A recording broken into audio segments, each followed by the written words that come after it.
and okay, I've got that. There you go. Can I ask you something? A lot of neighbors have been asking me where it's going to be posted because a lot of folks couldn't come and are interested in watching the recording. Okay, so we'll have Sean address that when we get up to Sean. We'll find the answer out at that time. So there are different ways to participate tonight. We're going to have use an application called Slido, and Sean O'Rourke is going to show us a little bit about that. So it's a polling tool. Some of you might have seen it already in advance. And also we're going to have a question and answer period. And as you might know, there will be a few of these sessions. We already had one last week, and we have this one scheduled for tonight. There is a slight difference that we made in the agenda, just to be transparent about it. At the last session, we also had citizens speak, but we figured that just by allowing people to have questions and answers, it would be more interactive and more informational for you rather than to have the citizens speak, because the interest seemed to be as much as possible to gain information and get both in two ways, share and gain information. So that's the main thing that I needed to say up front. I did want to tell you a little bit about myself. I live in Precinct 2. I've only lived in Milton for 44 years, so I'm a relative newcomer to most people in Milton. 2 kids have graduated from Milton High School. My wife, Barbara, is a guide at the Eustis Estate, and if you haven't been to the Eustis Estate, you need to go. She didn't make me say that. Yeah, I think that's it. So I went over the introductions. The outcome is to share and get information, your perspective, your questions, and to hear about the committee and the agenda. I'm now going to hand it over to Sean, who also might be able to tell us where people can go to see this. So, Sean. Yeah, perfect. Thanks, David.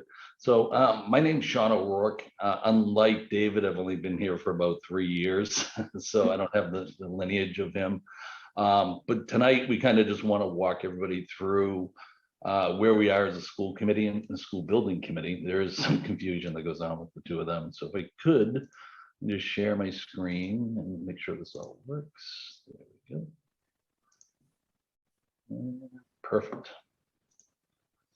So for, essentially our agenda tonight, we just wanted to go over some introductions to kind of let everybody know who we are, put some names to faces for stuff like that too. Also, we wanted to dive in shortly or briefly on the enrollment data review, which is basically the driver for this entire project of why we need a new school. And then obviously the meat of the presentation, of what I think everyone's interested in, is the site selection and basically how we came to the site that we're going to talk about tonight. And then at the end of it, we're going to go into kind of polls and Q&A. But just to start us off, I know some people have already got on to Slido and done it. What we'd like to do is open it up right now. If everybody could kind of go to slido.com and scan or enter in basically today's date, 10521.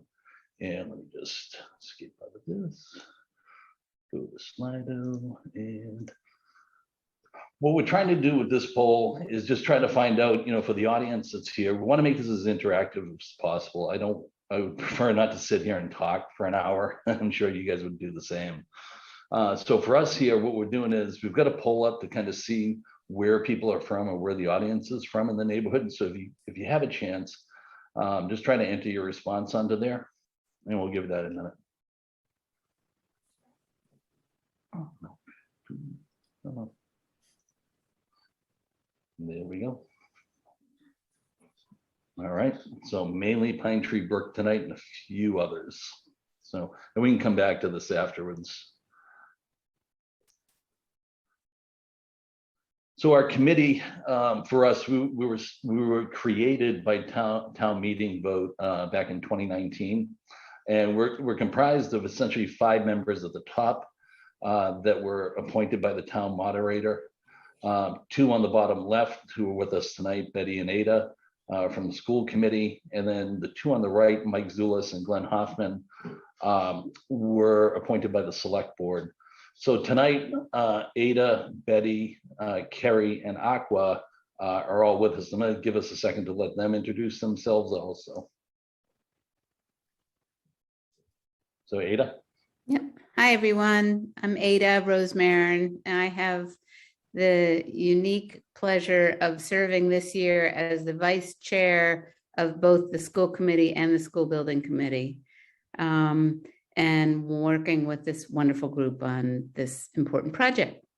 And I've been in town for 33 years, one of those old timers, but our kids all three kids went through Milton Public Schools, and just trying to do what we can for the town. And I'm Betty White. I'm also a member of the school committee and a member of the school building committee. And I've been in town my whole life and love serving on the school committee. And I realized that this building project is really important because we've got so many young families with children who have moved here and are moving in, and we just are bursting at the seams. So I was very happy to serve on this subcommittee. Hi, I'm Carrie Hurley, I'm a member of the school building committee. I also participate on the facilities advisory committee with Ada, and which is the subcommittee of the school committee. I am on Tucker Site Council, and I'm currently dodging being a room parent for Tucker School. I have 3 children who have gone through Tucker Elementary School, one that's still there in 4th grade. I have one at Pierce in 6th grade, and I have one out of district. So I also am a resident of Milton for 42 years. I went through the Milton Public School system from kindergarten to graduated from Milton High School. So very passionate about the schools in Milton, keeping them strong and vital for our kids. And I also love construction. So this was a perfect fit for me. So I'm here to support John as well. Hi, I am Akwao Abong. I serve in the school building committee. I'm also a town meeting member. I live on Winthrop Street, so I know Debbie very well and a few other people. My son just finished from Tucker, so I'm a proud parent of Tucker, and another just finished from Pierce. I am very dedicated to this project. Have some experience in other projects and here to support and work as a team to make sure we can deliver the best school and the best for our kids. I look forward to a very wonderful conversation. Perfect. Thank you, Aqua. So one of the couple of things I left out, I am a parent too. I do have a daughter in the integrated preschool at Cunningham, and also this past year is elected as a town meeting member of Precinct 8. So just a couple of the other credentials that everybody else was thrown out, but let me just jump back to the presentation. There we go. So we're going to touch on the enrollment data review right now. What you're seeing here on this graph, it's a little different than how the data has been presented previously. And I've been playing around with the data on this committee for like three years almost coming up on. And everybody smiles and laughs because every one of these meetings, I get a new graph or a new way of presenting the data, but I think it's the best way of visualizing, the problem that's there. What you see here on the left is the enrollment years going vertical. And then as it goes across the graph, that's the enrollment numbers that are there, and they're broken down by grade. So it starts with preschool on the left, kindergarten, 1st grade, 2nd, 3rd, 4th, and 5th. What you can see from the numbers is when the schools were created back in 2008, or not created, but rehabilitated or opened, the last school building project. And I see Tony on here, so he can chime in later about it. the capacity numbers that the schools were designed for was 1,900. And we quickly eclipsed that the next year. And then essentially pre-pandemic, the growth that you see there is about a 2% compounded growth every year. So it's always been going up. The only year it went down that we could see is at 2011. And after that, then still a continuous growth up. And then obviously last year there was a downturn in it. As you can see, you know, the fifth grade that's there, we're essentially an entire grade level above where the schools were built for. But that enrollment that I just talked about in 2011, another one of my graphs, if you want to call it that, I looked at, there's a company called NESDEC, and they do enrollment projections for the district. And what they do is they take different factors into account and they extrapolate it out and say, here's what your enrollment's going to look like. So this graph, what we did is we were a little nervous on their enrollment that they gave us last year. Oops, sorry about that. After the pandemic, the enrollment they gave us was, you know, very negative. They were saying we were going to decline tremendously. And, you know, that's what we should be basing our numbers on. So I look back at 2011 to see what was going on then. And similarly, they gave the same type of historical decline for certain things they took into account. The blue dots that you see here is the actual enrollment. So you can see it's very divergent. The number that went down last year, mainly due to COVID and kids, you know, moving out to parochial schools, has spiked back up. The kind of blue dot with the sun around it is our current enrollment right now. And the green line at the top was our previous kind of NESDEC enrollment. The key thing to keep in mind there, all of these numbers are above that 1,900 number, which is down here. So whatever either of those projections, we're still over what NESDEC's going to have. The key thing with NESDEC to keep in mind too is it doesn't take into account 40B projects that haven't been permitted yet, and there's a number of those that are coming out.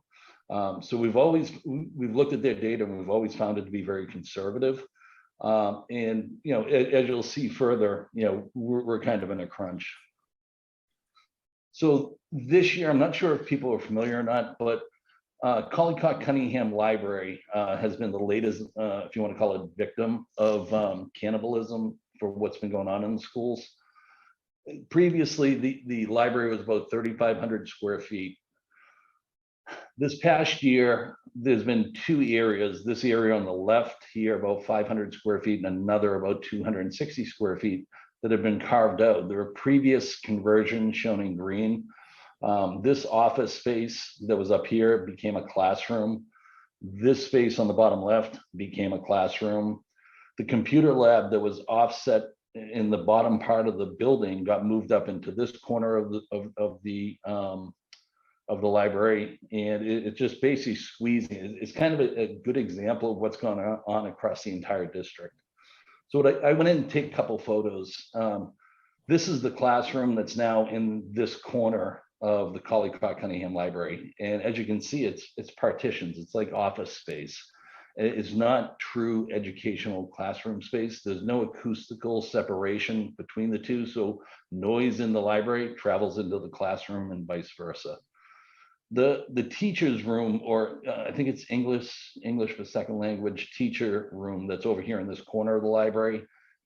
Again, partitions that went up, tiny desks kind of squeezed in. It just doesn't lend itself as professional space for teachers. And then the remaining space that's out in the middle here has been squished down. The space for the children to kind of sit and read is overcrowded. And then the computer lab that was the last part, which on the top part here that you can see, again, just squished together, and they're stacking everything everywhere. This is kind of just symbolic of what's going on across the entire district. So what we've done previously, if you've been following this project, we submitted a statement of interest last year to the Mass School Building Authority, and they offer different priorities that you can select from. We chose priority 2 and 4, which basically says we're overcrowded and we need help.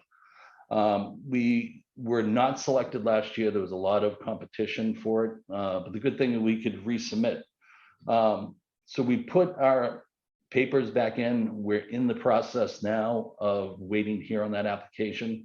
From people that I know there's less applicants this year, so it's not as aggressive or less competition. So we're hoping it works. But this is our next step in reality. All the space inside the buildings has been cannibalized. There is no more space. So what's going to happen next? Modular classrooms, trailers. And what that is the cannibalism of the exterior of the buildings. So parking lots, playgrounds, stuff like that, because the space for the children just isn't there. So this is, on this project, ever since I've taken over chair last year, the question that always comes up is, where is the project going and how much is it going to cost? So last year, as I gave my presentation at town meeting, I kind of made it my goal to get a site selected by the end of this year and really dig in and find stuff. So for those of you that might be familiar, we issued an RFP early on as a committee. We put it out for public consumption for anyone wanting to sell us land, we would buy it. And we had 0 responses on that. We've worked with the town. They've provided us a list of parcels of land. There's 107 that they gave us. But our program size is about 4 acres, and 77 out of 107 were below 4 acres. So essentially not usable. And people that know the land around Milton, there's a lot of small slivers, but doesn't add up. The remaining 30 parcels that are there are already really used. 5 are school parcels, 4 were park parcels, and these are all the ones over 4 acres. 11 were parcels of conservation and wetlands, including Pope's Pond, Turner's Pond, Town Forest. And then the 10 remaining parcels were town hall, police headquarters, and cemetery. So our options for anything over 4 acres was really limited. Our initial site that I think everybody agreed upon day one when we started this process was St. Mary's of the Hills. It's an existing elementary school. It works. Traffic flows there are kind of understood because there's already a school there. And we reached out to them and approached them with a ground lease for 99 years. And at the time, their enrollment for 1st through 5th grade wasn't really doing that well, but their preschool program was taking off and they were generating a lot of revenue from that. So they wanted to hold on to the school for that. Then most recently, COVID kicked in and a lot of kids went back to parochial school. So they are at a point where it has totally come off the table. But while we were in that area, we also looked at utilizing Kelly Field and carving out a portion of Kelly Field and constructing a school there and leveraging it because it'll be near the middle school. That one, it was too difficult, and taking parkland in a town like this was tough, and it wasn't working. The other one we did is we also looked at St. Pius down on Walcott Road. They had an available parcel next to us that they were open for a ground lease. But the parcel, when we looked at it, was only about 3.5 acres on the boundary of it. Then when you set in the setbacks and everything else, it drops us down to about 3 acres. And it just, for the programmatic items that we need to put on this project, we didn't see it as a viable site.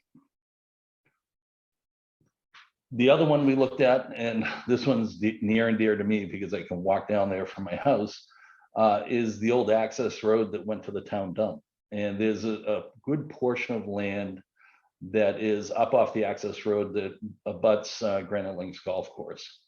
That one was, for me, probably our most favorable site when we started looking at it. And really, if I had to put money on it, 2 years ago, that's where I would have thought the school would have been. The problem is there's a number of wetlands there. There are a number of vernal pools for certain species that we would disrupt. And then there's also Indian artifacts that we've been kind of made aware of from the old Bill Clark, the old town planner.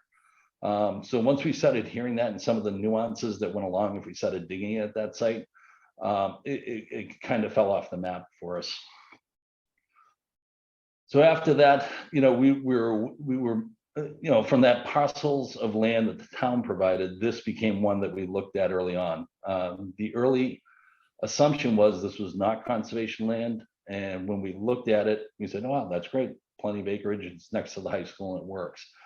as we studied and reviewed it, working with town council, we became aware that it was conservation land. And essentially for us, we looked at it and said, well, could we utilize it and swap it? And lo and behold, there was a previous land swap that occurred when the high school was built and Guile Road was extended down to Blue Hills Parkway. So what you're seeing in where the end of Guile Road, that small yellow piece, was a piece of the conservation land that was swapped for the upper dark blue portion, which we call the hockey stick, or the blade of the hockey stick parcel up there.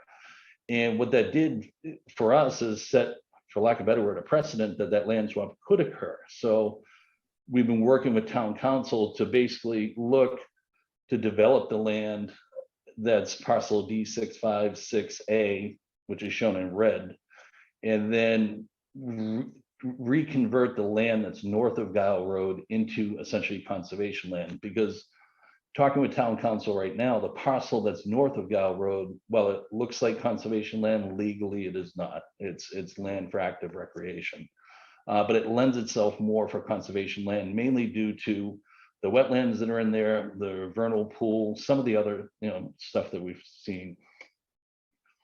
Where we're at with the project right now, as far as that site, a lot of people are asking, what does the school look like? What are the layouts? What are that? We've just engaged DRA architects who did all the school building projects before for Milton.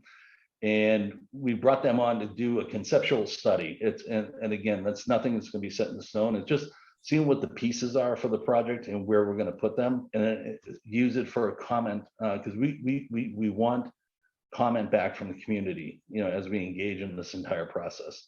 But the next step after that is essentially a design phase where we hire a true architect on to do full construction documents, turn it over to a contractor to construct it. And then at the bottom, that's where we're hoping to build by the end of the day, a brand new, essentially modern school.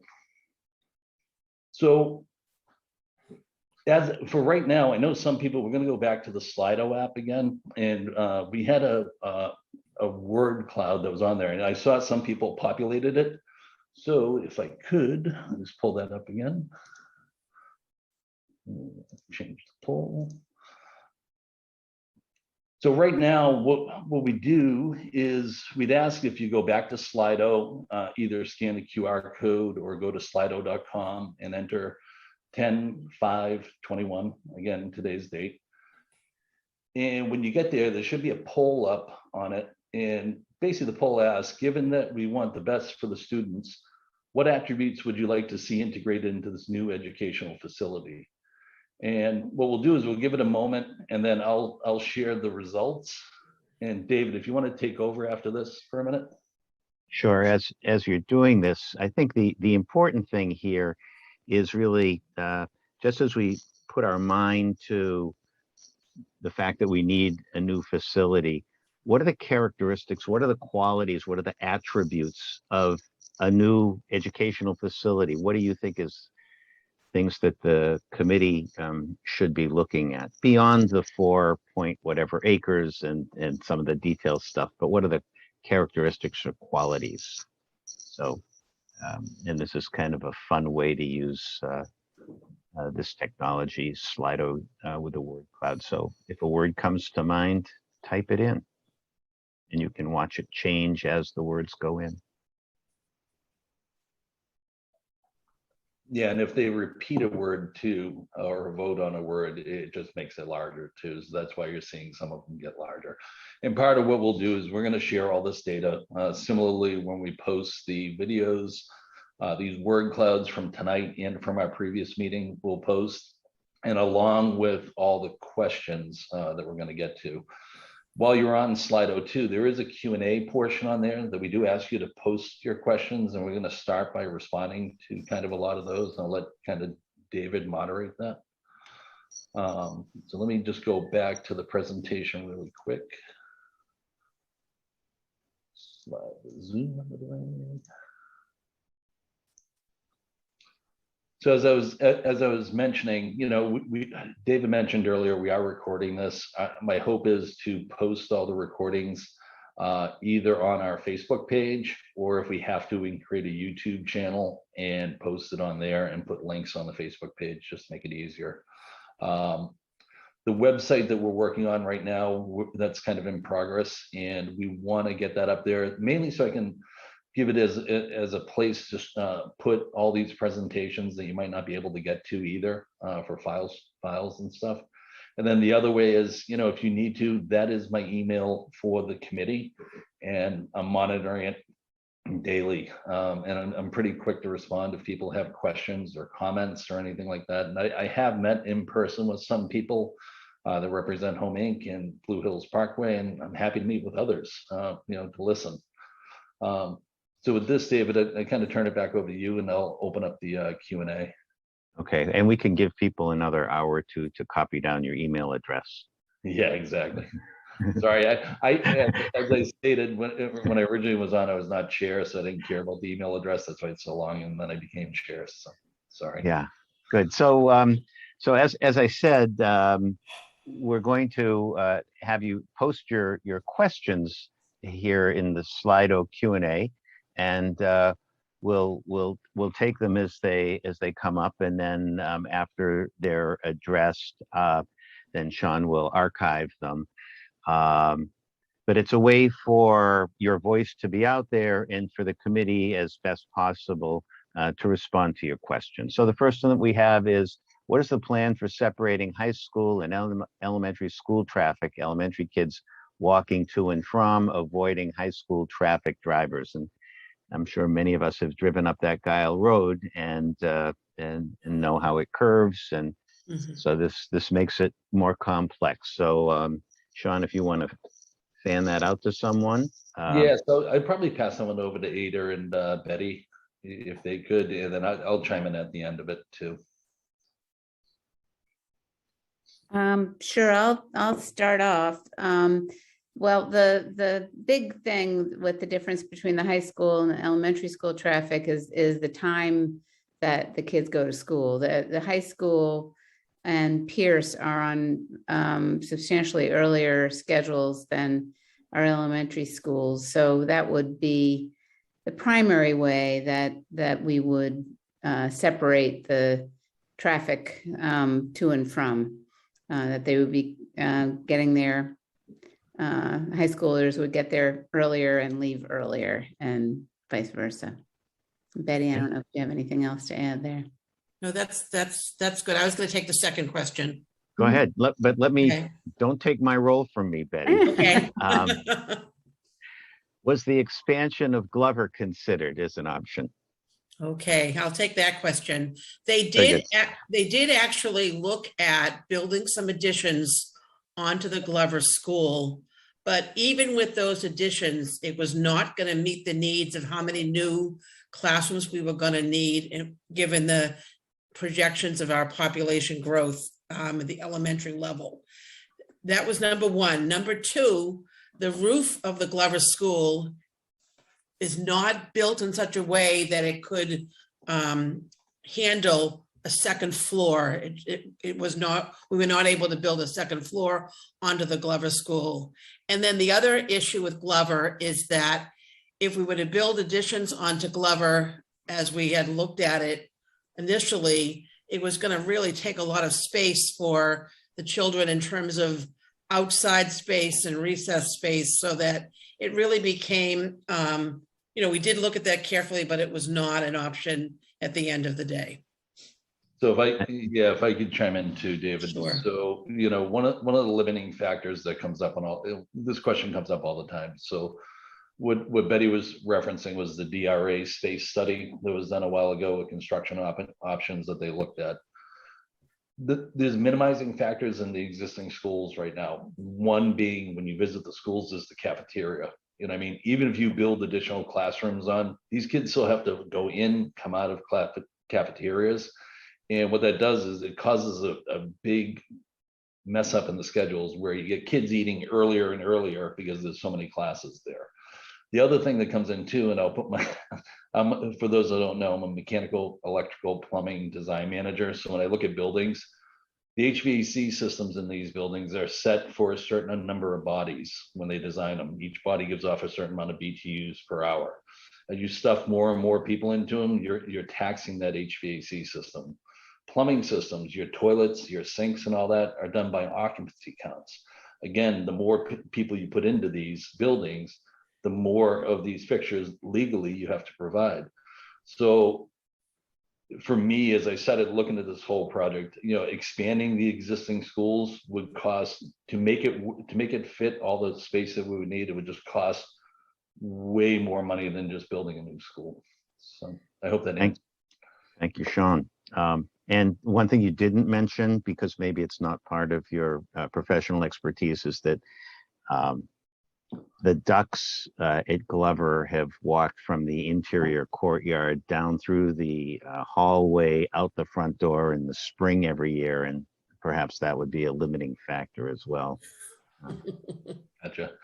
So I think the next question that comes up, David, they're asking to yeah, can you go over the land swap Definitely. more slowly with a pointer and make it very clear? And the second part of that is, what's the intention for the other part of the land? Yeah, definitely. I'll go. And again, if this, whoever asked the question, if this doesn't go slow enough or give as much detail, please speak up and I'll happily address, anything else. But essentially what you're seeing right now in yellow is the parcel of land that is called D656B. It's owned by the town of Milton, and the deed has it laid out for active recreation. So what it does is that spans across Guile Road, encompasses the football field, but also encompasses everything you see in yellow all the way down. What happened was, when there was an initial land swap that was done. So Guile Road was built when the high school was built, and as it came down, it bisected this parcel in blue. And when they bisected that, this little piece in yellow right here was traded to become yellow for this blue section. So this dark blue section used to be yellow. So essentially that was the land swap that occurred in 2001. So what happens is, right now, the Registry of Deeds does not have this recorded properly. We're working with town council and a survey group to kind of resurvey all this area and come up with it. So at the end of the day, hopefully in the next 2 months, this would be properly recorded. So what we would see after that is this yellow portion north of Guile Road. What we would like to do is absorb that into this blue and make this all one big piece of conservation land. And then the remaining parcel south of Guile Road, which is kind of shown on this, utilize this new parcel to kind of construct the new school. So again, I hope that answers the question or goes into as much detail. Yeah, thank you. And just to point out, just below that parcel is Home Inc. And so clearly that's why the committee's in conversation with Home Inc. to do whatever is possible to have it be as appropriate and supportive and helpful, perhaps mutually beneficial as possible. The next question is, how many parking spaces do you expect for this school? And I don't know if you want to hand that to anyone, Sean, if there's a general rule of thumb. For me right now, I don't know. And some of these questions tonight, we're not going to have all the answers to. But what I can say is that, we just engaged DRA, as I mentioned, to start doing conceptual layouts. And what they will have, how many parking spots, they'll have basically a whole site plan developed. So as that starts coming out, we'll happily invite you to our meetings and see what's there. And we're going to have follow-on meetings with this stuff. But at this point right now, I can't give a definitive number. One thing you might want to mention too, David, is the voting for the existing questions. So if people see questions that they like, they can vote on them, and it kind of brings it up. So Joe's question kind of rose to the top 2 with a vote. So it allows people, if you don't want to ask a question, but you see a question that you want to get responded to quicker, you can vote on it. Sorry, Dave. Click on it, it will move it up to the top of the list. So why don't we actually get to Joe's question? Do we absolutely need to lose open space to gain classroom space? Should we be concerned about the loss of 8 acres of mature trees on the parkway in the town? Yeah, and I will hand it. I'm going to answer this, but others on the committee are free to chime in. Is this an ideal situation? No. I mean, if we had plenty of land at other spots and stuff like that, I'd happily look at it. But with our programmatic needs and the proximity of this land to the high school and developing it as an educational campus, this is the best spot for us. And as much as I know it probably hurts certain, people that, cherish conservation land and open land, but the component of this too is this is a land swap. So, while we are taking over this conservation land, we are giving back more land as part of the swap. That's one of the things that come in when we enter in negotiations as under Article 97 for this. If we take an acre, we have to give back more than an acre. And so as we take this conservation land, we're actually going to be giving back more. And I've been meeting with the town this week to kind of go over different parcels that they're up for discussion. So I think that question actually covers the next one that's risen up as well. How is it allowed to build on conservation land? And yeah, so that's similar question that's come up before too.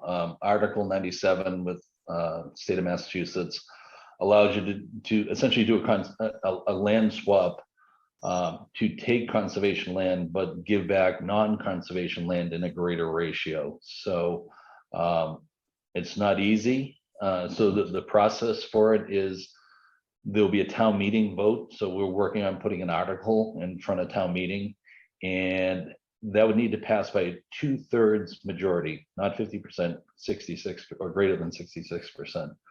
After it passes town meeting vote, it would then go to the state legislature, in which case the state legislature would have to vote 2/3 majority too. So while we're pursuing this option, we're still very conscientious of there are different hurdles that we have to jump over before it's fully done. And so maybe someone on the committee could answer the question, what is the timeline? Yeah. So that one I will drop to Carrie and see what. And unless Carrie dropped off. No, she's here. Sorry, I'm looking at, there's people trying to get in. Okay. So, I'm sorry, I wasn't paying attention because I was. No, that's fine. What does the timeline look like for? Yeah. So there's two timelines.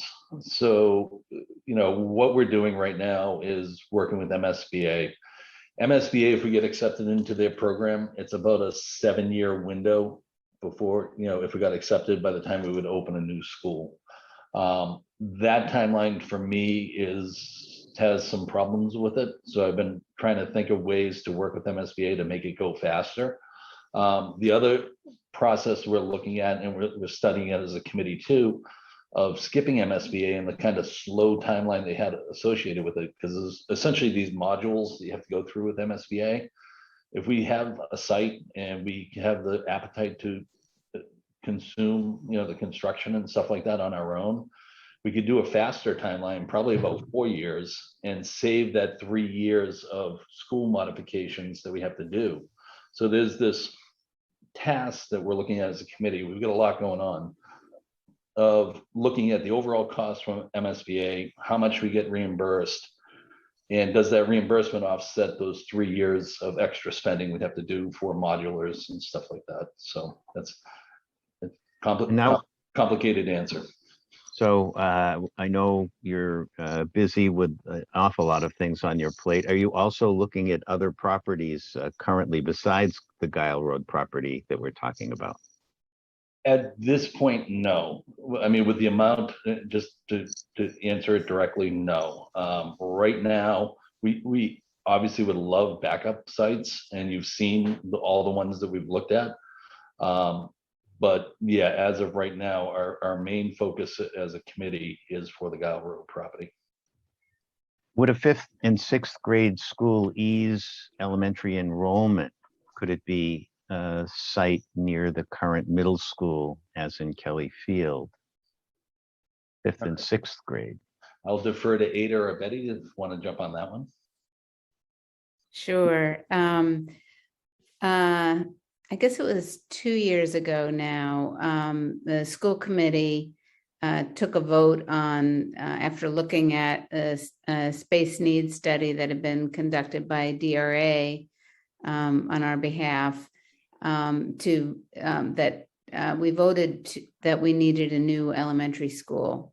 And then the school building committee was formed by town meeting, and the school building committee did their own analysis of the situation and voted the same, to concur that we would build a new elementary school.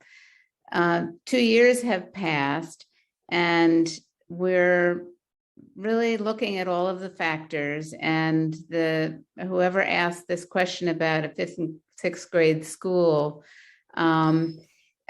is onto something, and we're talking about it, at looking at possibly another option of a new middle school, of moving the 5th grade up to the middle school and then having 2 middle schools. For those of you who are interested in hearing more about that discussion and the ins and outs of that, we will be discussing this issue at the school committee meeting tomorrow night. And we'll have Principal Bill Fish will be there to talk about it from his perspective, and Superintendent Jett and school committee will weigh in and have their questions asked too. But it is definitely on the radar. In terms of citing it near the current middle school in Kelly Field, I think there's not room on the middle school property. We had looked at the possibility of bringing the 5th grade up to Pierce a couple of years ago, and there were just the pinch points of the cafeteria and the gym, which were both already exceeding capacity, really couldn't accommodate an additional 300 plus kids if we brought 5th grade up there. So we moved away from that possibility. So Ada, I think that your response also handled this next question. Will there also eventually be a space problem at the middle and high school? So that's moving right through, as Sean mentioned. Right. And we are seeing overcrowding that has moved up to Pierce. As those of you who have kids at Pierce now know that there is now a 4th lunch at Pierce, whereas traditionally up until now there had always been 3 lunches, 1 for each grade.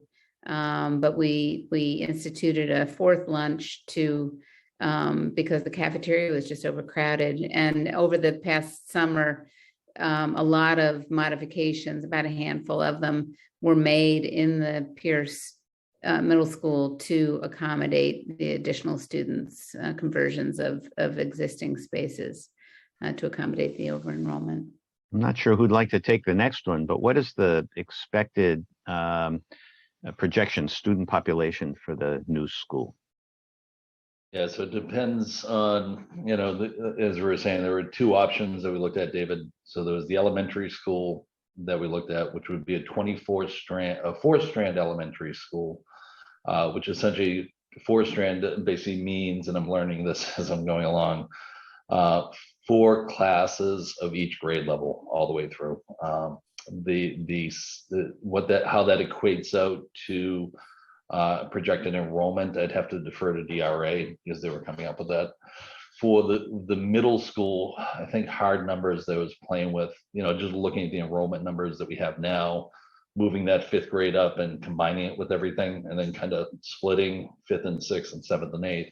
I think it was around 700 that we were looking at for the new middle school that Ada is talking about. So, that's the other one where all these kind of pieces align for this site. It lends itself to be an educational campus now, and if we can get 7th and 8th grade over there and have them on the same campus as high schoolers, that additional transition it incurs isn't as tragic, because it's not a new site that they're going to. They've been there already for a couple of years.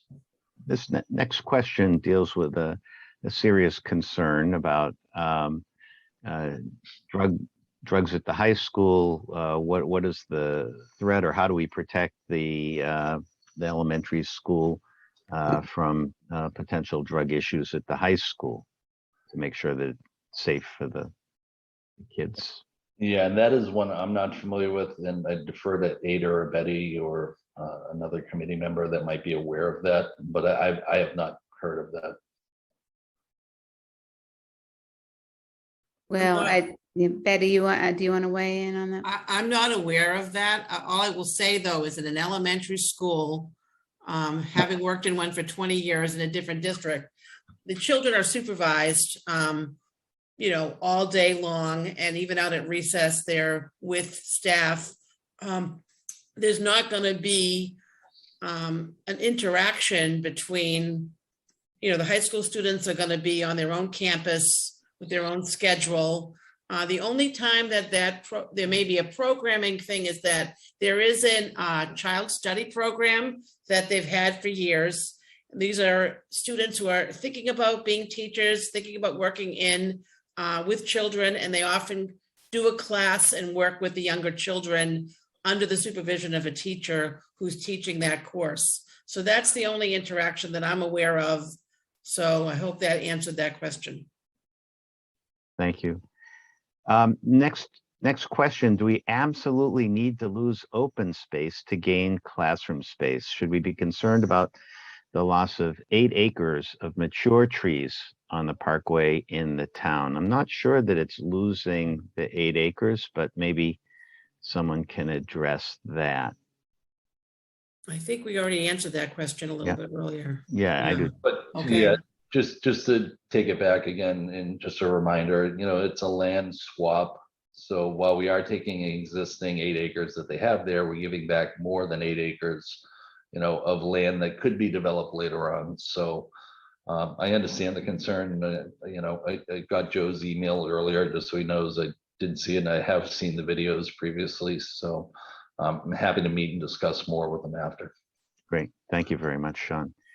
Why is it, let's see, why is it called conservation when the word means nothing? The land all along the Pine Tree Brook can be developed too. Land swap can be rejected. This is from Anonymous. Yeah, I'll take that one again too. It's fine.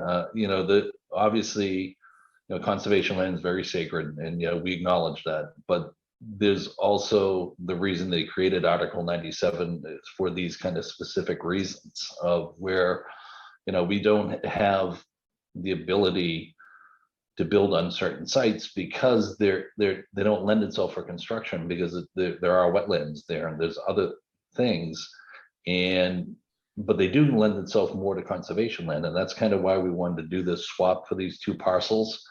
And yes, I agree, the land swap can be rejected if it doesn't, as I said, if it doesn't pass town meeting vote, which we hope it will. We'd have to go back to alternate, sites or options and stuff like that. Okay, thank you very much.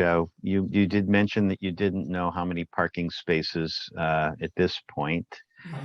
Would all traffic come in and out of Guile Road, or would there be a new entry road be considered? I can try to take that one, but I don't think we know yet, because I think that we have to wait and get the drawings from DRA and what their proposals are. But I mean, certainly traffic and drop off and pick up at all of the school sites is very complicated, and we're working on traffic all the time around safe entry to school and safe pickup from school. So I know that they will be working really diligently around the whole issue of pick up and drop off at the new school. I will say, having gone through a project in the town, I know that every bend in a road is calculated quite carefully. Yeah, I mean, and this is another one of those questions that we're not going to have a detailed answer to tonight because we're just getting into it. But, as the project progresses, we'll be pulling in design consultants, to do traffic studies, to do all that stuff and iron out a lot of these details. So. Thanks, Sean. Does it have to be an elementary school? We talked about that one in the already. Yeah, in the elementary enrollment, if the person was just re-asking that again, because we gave a middle school number. I mean, the number we're at right now for elementary enrollments, 23. It's easy for me, Michael Jordan, it's easy to remember. Our capacity's, 1,900. So, we're roughly 423 students over, right? Talk about that 2% growth every year, right? 2% of 2,300 is 46 every year for 7 years. I mean, it's by the time we open the school, that's one of the numbers, we'd have to look at and stuff like that. But the simple answer right now is about 400 over. Thank you. So that takes care of that. Does it have to be an elementary? Ada spoke to that, and tune into the school committee tomorrow night if you want to hear further discussion about the possibilities. Who approves the land swap? I can answer that one, but I'd be happily if Ada or Betty or Aqua, anybody wants to jump in, just kind of get them included. It's like Ada's unmuted. Yeah. Well, as Sean said earlier, the first body that needs to approve it is town meeting. And we will be bringing it we hope to be bringing it to the winter town meeting, which should be in January of 2022. And it needs to be passed by 2/3 of town meeting. And then it would need to go to the state legislature for the same 2/3 approval. Thank you, Ada. Yeah, and just because they're using the past tense too of who approved the land swap. So if they're talking about the previous land swap that's unrecorded, that would have been the exact same process back in 2001 of a town meeting vote and then that. Okay, great. So I see here that Anonymous has written, if you do another middle school, will it need to be a bigger site than the new elementary school? I think I was just trying to frame it as a question rather than a comment. I could take that one. Many elementary schools, that particularly new ones, have been built as one story because you think about the size of the children going up and downstairs, and also the issue of safety. They have to exit the building because of a fire. You want to get them out as quickly as possible. For older children in a middle school, you could potentially build a 2-story school, which would take up actually less of a footprint on the site. So certainly if we were to decide that it were to be a middle school, then there'd be a possibility that we would have a very different kind of design from an elementary school. So it may not actually be a bigger site. Sean, you could jump in if you'd like to too. Yeah, the nice part about it, having the existing athletic fields and stuff that are there kind of lends it. It's the other appealing part of this site that we can leverage existing stuff that's already at the location. So we might not have to build fields. We might not have to do other things. These are all the kinds of things that will kind of come out in the process and stuff like that. Okay. Anonymous is keeping the questions going here. Let's see. So we already talked about the land swap a few times. Sorry if they missed it. where are the 8 acres they're swapping. I think you've addressed that a couple of Yeah, times, Sean. a couple of people, it's up to like 2 likes. So let me just walk through that, quickly, just to.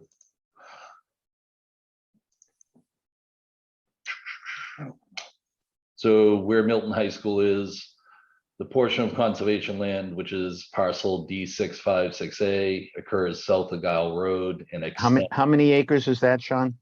Do you know? Yeah, 8.32.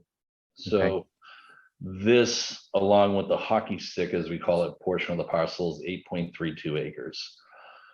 Our intent is to take this red portion, the southern portion of Guile Road, which is below 8.32 acres, because we're leaving the hockey stick as part of the conservation land, and then converting the remaining portion of Guile Road north of it, that currently is not conservation land, into conservation land. And that's more than 8 acres? No, I don't believe so. So we're working with town planner to get additional parcels to kind of add into that equation. Okay, thanks. I hope that answers that. Trying. So let's see. Why can't they add to the existing elementary schools? Well, I remember, Sean, you mentioned the infrastructure within the buildings built for one size, and so that would be part of it. Seems like a huge expense. They go on to say to have a whole new school, whole new administration to pay. So maybe one of the.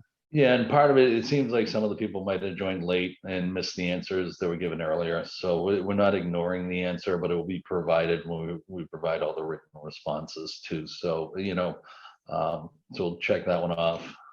Okay. So we just talked about the land swap, who approves it. Yep. Ada just talked about that. Conservation, oh yeah, you just mentioned the conservation land could eventually be developed. Sean, that was something that you said, and I don't know if you misspoke or not. I might have. So when the land swap occurs, no, I think what I was trying to say is the land we're swapping to, right? So some of the parcels that are there, for example, the yellow parcel I was just showing, that is land that's not conservation land now that could be developed. And when we switch it out to conservation land, it will not be developed. And yeah, Red Sox, we gotta archive all those. I don't want any. Red Yeah, Sox yeah. That isn't fair. I was. Oh, man. That isn't fair. I think we're coming to the end of the meeting. No, I know. I was really hoping to do this at Fenway Park, but it's good. So, but yeah, the intent for me was the conservation land, when we make that swap to it, ideally would not be developed. Part of the problem the town's running into right now is they're running out of land, right? So the more that we turn into conservation land now, they won't be able to swap anything later because there'll be none to swap out. So, right. So the plan is that we would actually secure that conservation, right? Is there a plan to consider not using race as a way to fill the school like they have done? Yeah, so questions really, like that are not part of the school building committee. Right. It kind of, our job is to build a building. Thank you. Yep. So that's a comment. The next one's a comment. How do you avoid needing to expand schools again as soon as the new school is finally built? David, may I interrupt? Yes. Can we, just for a process, are they attendees that do not have access to Slido? If they are, how are we accommodating their questions? So Aqua, you're saying if people don't have access to Slido, how are we? Yeah. Yes, you should maybe ask the question, and if we have groups like we did in our last meeting, they should speak up so that you can take their questions as well. The intent is not to only address people who have access to technology. Good point. Thank you. So right now we have 3 questions left. I'm happy to open it up. If people want to raise their hand, and Kerry can call on them. Mhm. And then we can come back to these questions that are here too. So the Ice House development approval came with assurances there will be no physical changes to the parkway. You see a need for median cuts, traffics, walk lights at this stage? Yeah, and my guess is yes. I mean, you're gonna put an elementary school there that we want children to walk to, so having pedestrian conflicts and stuff like that, crossing the parkway potentially, especially knowing that the development's going on over there. But again, that's what I vision. But as we develop the design and go further along, that's why we want to have these neighborhood meetings to get some of that feedback too. So I want to make sure that if you have a question and you don't have access to Slido and you are on the call, of course, Aqua, this presumes that they have there's some level of technology, but at the bottom, I'll just say that at the bottom of the Zoom screen, there's a place where it says raise your hand. And so if you have that, then you can click on that and ask your question. So give that some thought if you don't have Slido. How do you avoid needing to expand the schools? And I guess I heard part of the answer, and that is that we're constrained a little bit because shortly after the last construction phase in the town, we built for that and then went right by that number. But is there a way to build so that we don't have to do this every 20 years or so? Well, it's one of the things that we're looking at when we're talking about what are we building is we would really like to be done after this project is over and not have to come back and have town form another school building committee. So we're really trying to find a way to address the school overcrowding needs that will put the town in good shape for many years into the future. Thank you. Yeah. So one of those two, David, for me, when I first moved to this town, like I mentioned earlier, I have a 5-year-old daughter. She was going into preschool. And, the presentation I saw for the school committee at the time was, our schools are overcrowded, and you look at the graph and it's going up and for the enrollment. And I said, didn't you build the schools to be bigger and all that? So, my main thing is, being part of this committee was, I want to make sure this is the last school building project we do. You know what I mean? It's a difficult process to do.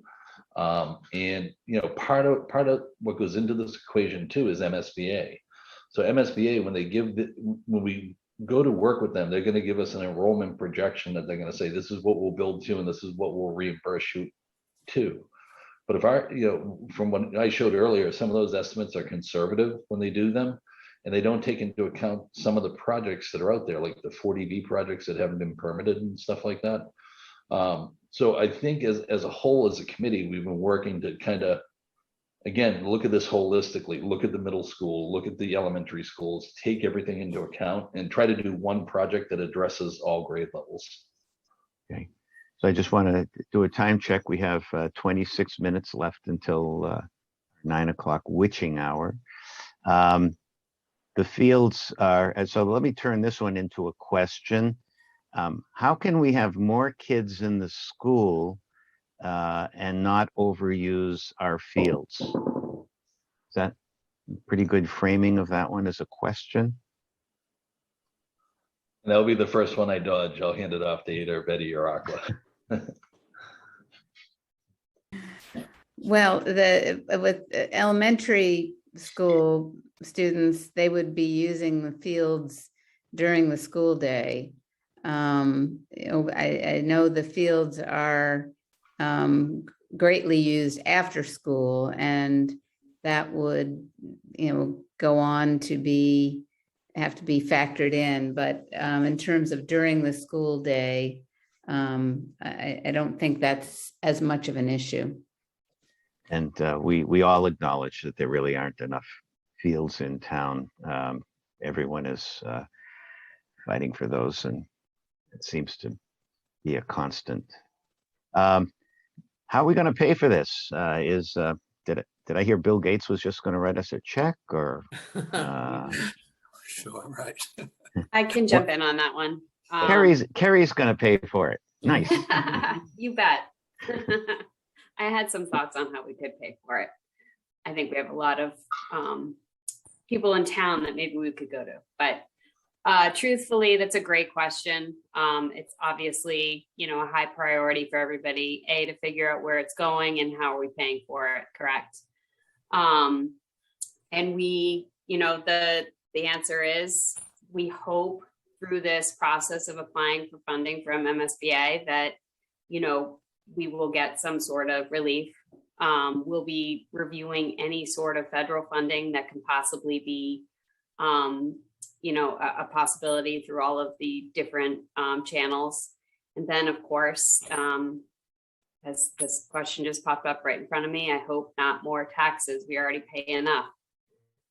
Of course, there'll be more taxes.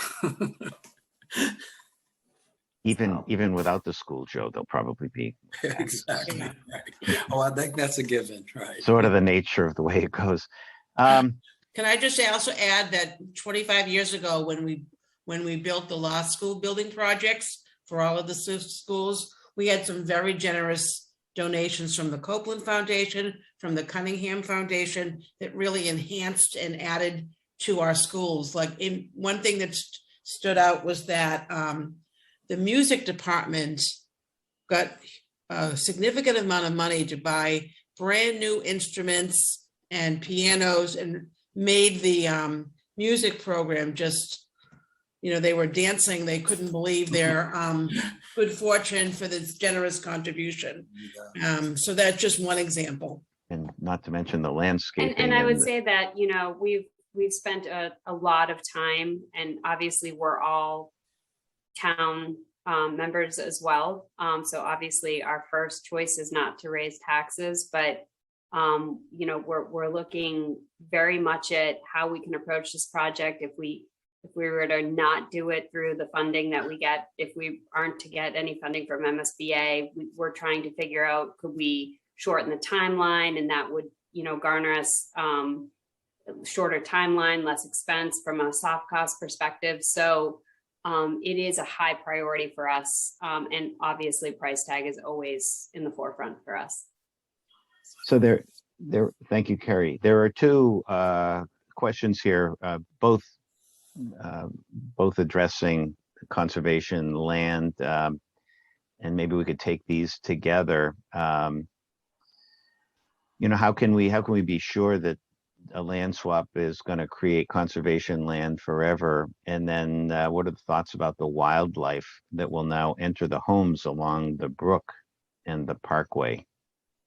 Those are different, but I have to admit, when I first looked at that wildlife question, I thought they were referring to the children in the schools. Yeah. So I don't have a good answer for that, because obviously. I'll tell you what I thought it. of when I was involved with another construction project. The huge dumpsters came, and they bring these big dumpsters and put them down for putting stuff in, and I learned that in the sidewalls of some of those large dumpsters,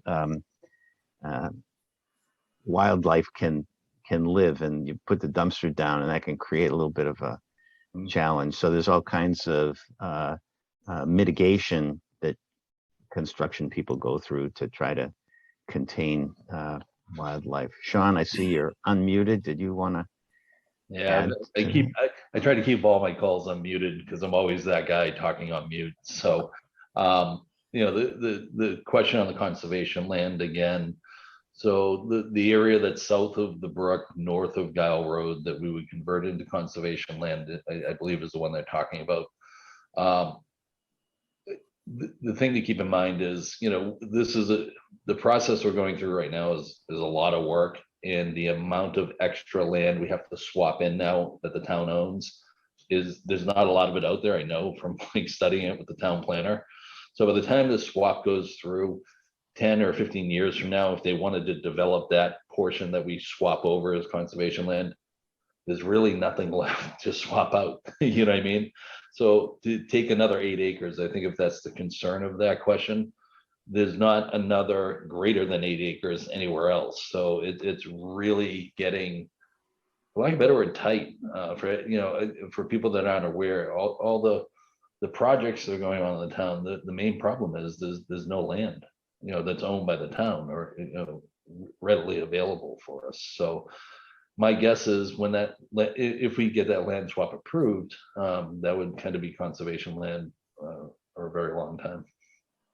So my guess is that the wildlife question is not about children, Carrie, but perhaps coyotes or other wildlife that could be displaced. I don't know that anyone on this committee has. If I had to guess, it's probably rodents that people are concerned about. That's usually what pops up with construction sites as well. Right. And I think you addressed that contractors are well aware of that issue, and it's something that we've heard, over in East Milton as well. So people are cognizant of that issue for sure. Okay. David and Sean, I wonder if we could move away from screen view to see if there's anybody in the audience who doesn't have access to Slido that might want to ask a question. That's great.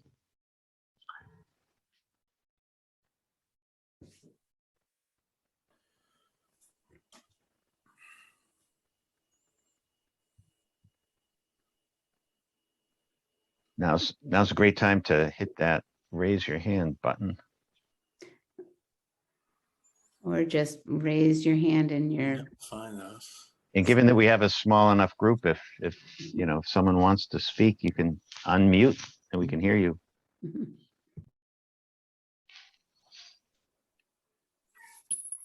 Can I say? Oh, I'm sorry. Oh, well, I was going to wrap it up, Joe, but go ahead. Just one thing, excuse me. There's been a lot of questions, and I've only posed one question tonight, and I put my name to it. So the questions on the land swap, I think people are concerned about that, and there might be some misunderstanding. Everything you're saying, I guess, is accurate about the town and the need and the loss of space. I do believe, however, that parcel D65 6A on the Parkway, though it's not labeled conservation land, is essentially functioning as conservation land. I don't believe it's buildable. I could be wrong. I'm not sure about that, but I've been down there in the last few days too to check it out. And I live in the neighborhood. I've been down there over the years. It's all wetlands essentially, and it borders the brook. So for some of us in the area who are really focused on the environmental stuff, we're seeing this as a loss of 8 acres and a very small gain in some other part of the town, because that land is functioning as conservation land essentially anyway. It's basically a name change and a legal change. If that's the case, I just think we need to be really, clear on that, straightforward on that. It is what it is.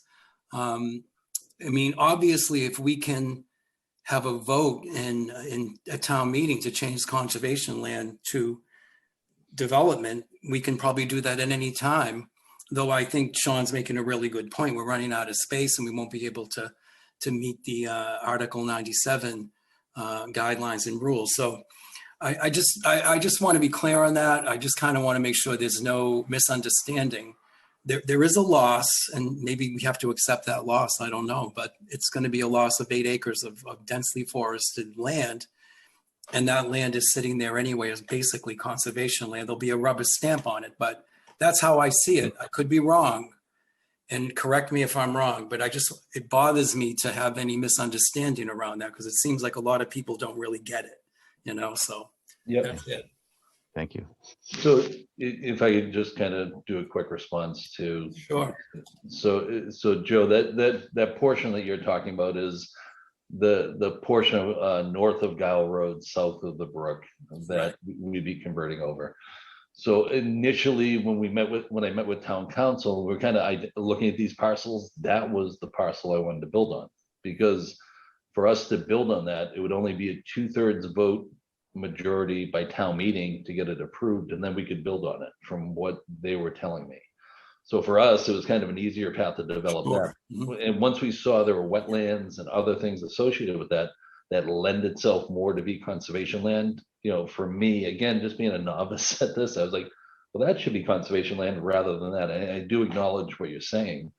And you know, for us, the easier path would be to try to find a way to build up there and just do a 2/3 town vote and not go to the state. Of course, yeah. Do that. But that, knowing it's wetlands, knowing it's that, we didn't want to touch any of that stuff. And that's what just kind of brought us over across the street, if you want to call that, Yeah. to the other one. So it just to kind of walk you through kind of the mindset. I see. Mhm. Yeah, yeah. Thanks. No problem. Thank you. So last call, and if there's nothing, no one chimes in, then I think maybe we should say thank you all for coming. Thank you. Yeah, Good night, everyone. all right. Thank Good you, night, everyone. Thank you. Thanks for your Thank hard you. work. Thank you. Mhm. Thank you very much. Take Bye-bye. care.